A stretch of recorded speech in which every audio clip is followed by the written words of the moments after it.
Parlem de la iniciativa del Govern de la Generalitat, que ha començat a fer passos per poder disposar l'any vinent, això és ja, d'un núvol públic català on pugui emmagatzemar dades. Ara utilitza majoritàriament el núvol d'empreses privades bàsicament nord-americanes, de les quals han canviat les condicions de privacitat. El govern diu que vol un núvol sobirà, però a dia d'avui pot ser sobirà? Li pregunto a la Simona Levi, experta en aquestes qüestions, i a qui tot això li preguntem sempre des dels matins. Simona, pot ser sobirà un núvol o no?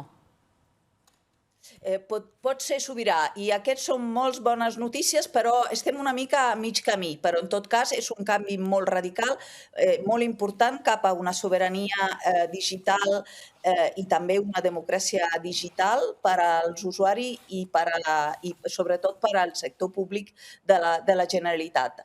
Ara bé, aquesta licitació és molt interessant, és un canvi.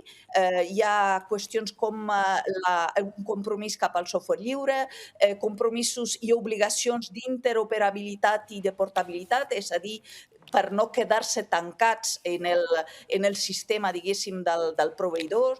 Existeixen fins i tot garantia d'ús d'energies renovables fins a arribar a un 100% d'energia renovable.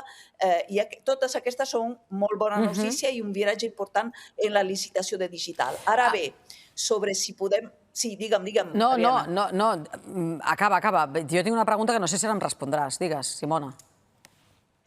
Ara bé, depèn què entenem per sobirania, perquè el que sí està demanant aquesta licitació és una important sobirania del govern, però nosaltres estem defensant que la sobirania ha de ser també dels usuaris, per la qual cosa aquesta obertura de les API, obertura del codi, etc., interoperabilitat, no haurien de ser només per la vigilància del govern, sinó haurien de ser perquè qualsevol ciutadà les pugui verificar, perquè sigui auditable d'una manera distribuïda. I això no succeeix. I per això contesto, podem ser sobirà o no? El govern s'està encaminant per ser-ho ells, però nosaltres volem ser sobirans també com a usuaris de digital. Aquesta decisió és una manera de combatre les grans tecnològiques com Microsoft, com Google, com Amazon, Simona? Exacte, perquè en aquest moment les nostres dades volen cap a cap a empreses que són fora del territori, que no estan sota la legislació europea, i estem realment deixant tota la nostra informació que escampi.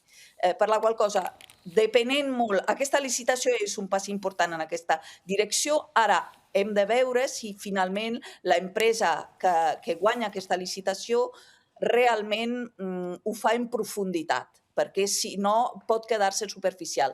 Es basa sobre uns paràmetres europeus del núvol sobirà, del marc del núvol sobirà europeu, i la licitació no demana el grau més alt de tots, només una mica inferior, per la qual cosa dependrà molt de qui finalment guanyi per saber si anem molt en la bona direcció o si ens quedem una mica curtet. Hem també d'entendre que actualment a Catalunya, i fins i tot ni tan sols al territori estatal, tenim moltes empreses amb capacitat de guanyar aquesta licitació, per la qual cosa continuarem tenint els actors una mica de sempre. Però, en tot cas, és un bon pas en canviar de política, i això és important. Bé, com que jo sé que tu seguiràs i ens ho vindràs a explicar, ja veurem si el que és un propòsit de molt bones intencions s'acaba complint. La Simona Levi, analista de noves tecnologies, fundadora d'Xnet. Gràcies, Simona.